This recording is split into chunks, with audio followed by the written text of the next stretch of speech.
Everyone wants to get rich. That's not a controversial take. But most people, even the ones who do get rich the wrong way. They trade time for money, they build someone else's empire, they take the check and walk away. In hip hop, this was basically law for decades. You made music, the label got rich, you got a percentage, maybe you bought a chain, maybe you bought a house, and then if the hits stopped coming, so did the money. 50 Cent changed that, not with a song, not with an album, with a drink, a water bottle, to be specific. And the move he made quietly while everyone was focused on the beef and the bulletproof reputation became the blueprint that an entire generation of artists copied without ever fully crediting him for it. This is how 50 Cent changed what it actually means to be rich in hip hop. Let's start with how it used to work. You're a rapper in, say, 1995. You're talented, you grind, you get signed. The label advances you money, let's say $500,000. Sounds like a lot, except that money isn't a gift, it's a loan.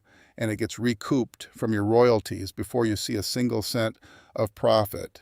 Then there's marketing costs, distribution fees, the producer's cut, the label's cut.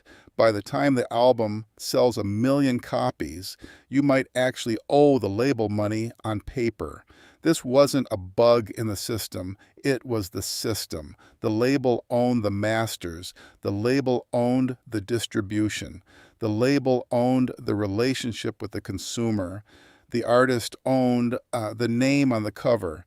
Even the biggest artists in the world operated inside this box. And for a while, and nobody really questioned it because the alternative wasn't obvious. The money was still good enough to feel like success, until it wasn't. Curtis James Jackson III grew up in South Jamaica, Queens, dealt drugs at 13, got shot 9 times in 2000 and survived, got dropped from Columbia Records shortly after. Most people would have taken that as a sign. 50 Cent took it as a marketing opportunity. The mixtape run he went on between 2002 and 2003 is genuinely one of the most calculated moves in music history. He gave the music away for free, deliberately, to build an audience so large that labels had no choice but to come back to him. Eminem and Dr. Dre signed him to Shady/Aftermath/Interscope in a deal reportedly worth around $1 million. Then Get Rich or Die Tryin dropped in February 2003. It sold 872,000 copies in its first 4 days. Indie Club broke Billboard records. 50 Cent was, overnight, the biggest rapper on the planet. And here's where most people think the story ends. It doesn't. It's actually just beginning. In 2004, while he was still at the absolute peak of his fame, 50 Cent was approached about a partnership with a company called Glacio, the maker of Vitaminwater.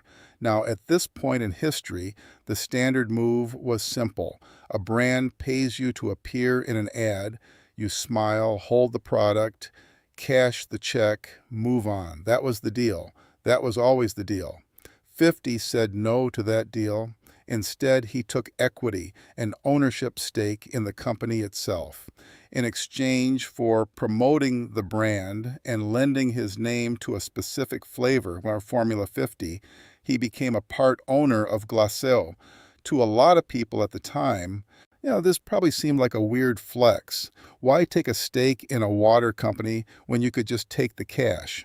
Here's why. Equity is ownership. When you own a piece of a company, you don't just get paid once. You get paid every time the company grows in value. And if the company gets acquired, if a bigger player buys it out, you get paid on the entire valuation.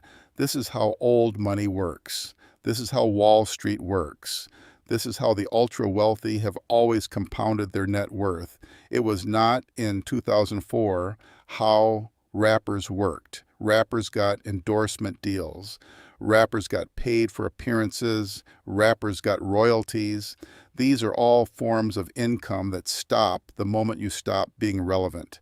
The moment the hits dry up, the checks dry up, equity doesn't care if you have a hit record. Equity doesn't care if you fall off. Equity just sits there quietly growing, or in 50's case, growing explosively. In 2007, Coca-Cola acquired Glaceau for $4.1 billion. 50 Cent's stake is estimated to have netted him somewhere in the range of $100 million after taxes. One deal, one partnership, one decision to ask for ownership instead of a paycheck. That's more money than most artists make across their entire careers in music. Here's the thing that makes this story fascinating. It wasn't a secret. 50 Cent talked about the Vitaminwater deal. The partnership was public. The Formula 50 flavor was literally named after him. But because it was framed as a celebrity endorsement, because the surface level looked like every other brand deal, almost nobody clocked what was actually happening underneath. People saw the ad, they didn't see the cap table. And that distinction between what looks like a deal and what a deal actually is one of the most important things you can understand about modern wealth.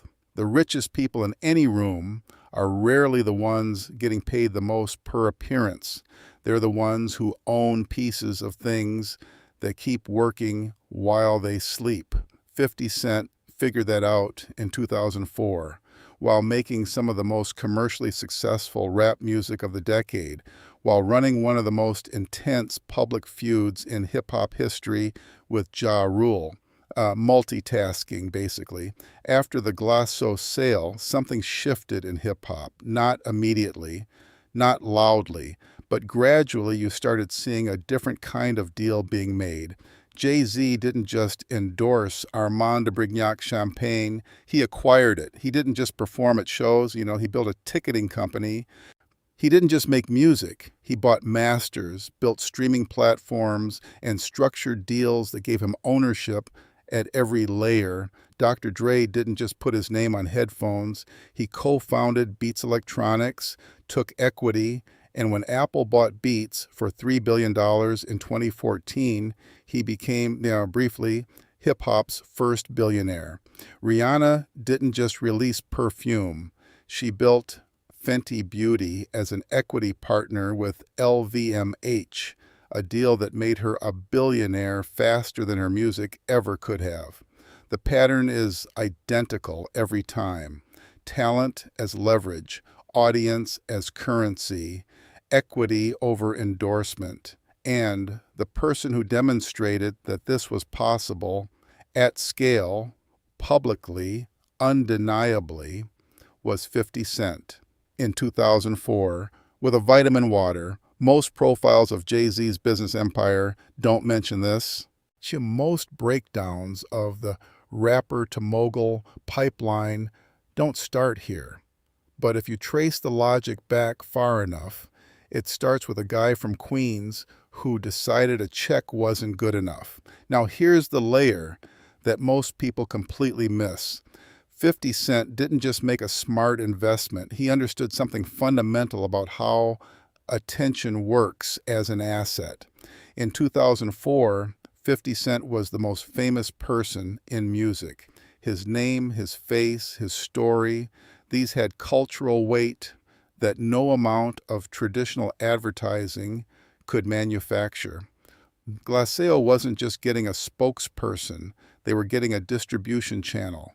Every interview, every music video, every public appearance 50 made was also implicitly an advertisement for the product he owned a piece of. His attention was the asset. The equity deal was how he monetized that attention in a way that compounded. This is the same logic that drives modern creator economics.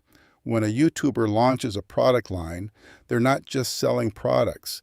They're converting audience attention, which they've spent years building, into owned revenue streams.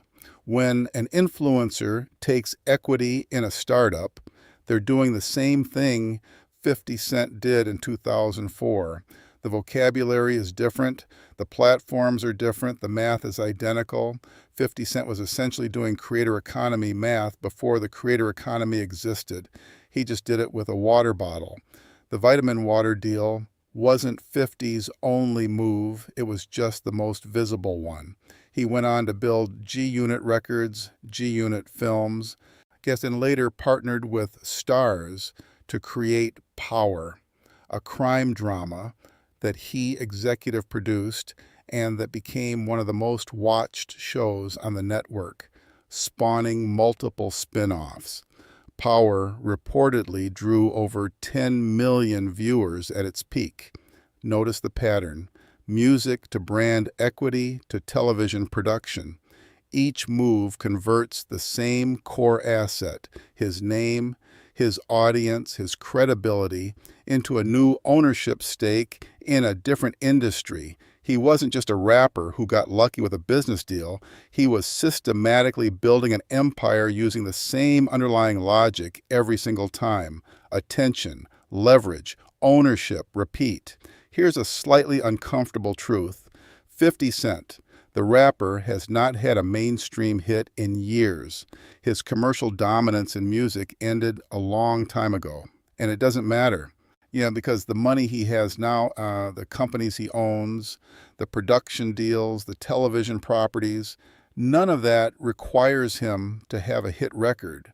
He converted the cultural capital he had at his peak into hard assets that don't expire. This is the mistake most artists make. They treat fame as the destination. 50 treated it as the fuel. Fame is a window. It opens, it closes. What you build during the time it's open determines everything that comes after. Most artists spend that window buying things: cars, houses, jewelry, things that depreciate, things that don't earn. 50 spent it buying ownership, things that compound, things that earn while you sleep. The difference between those two approaches is the difference between being rich for a moment and being wealthy for decades. Let's be honest about something. The reason this story doesn't get told the way it should isn't because the information is hidden. It's because it doesn't fit the narrative people prefer. The preferred narrative is the beef, the 9 bullets, the raw street credibility turned rap superstardom. That's a great story. That story is dramatic and cinematic and easy to explain. Guy takes equity stake in beverage company instead of endorsement fee is a harder story to make feel exciting, even though financially it's the most important thing he ever did. This is a pattern you'll notice everywhere. The strategic move is almost always less visible than the cultural moment. The business decision is almost always less discussed than the personality. The actual mechanism of wealth is almost always obscured by the surface-level story of fame. 50 Cent is famous for being shot, for feuding with Ja Rule, for Get Rich or Die Tryin. He should be equally famous for understanding that a famous name is a financial instrument and figuring out how to use it at a time when almost nobody else in his world had.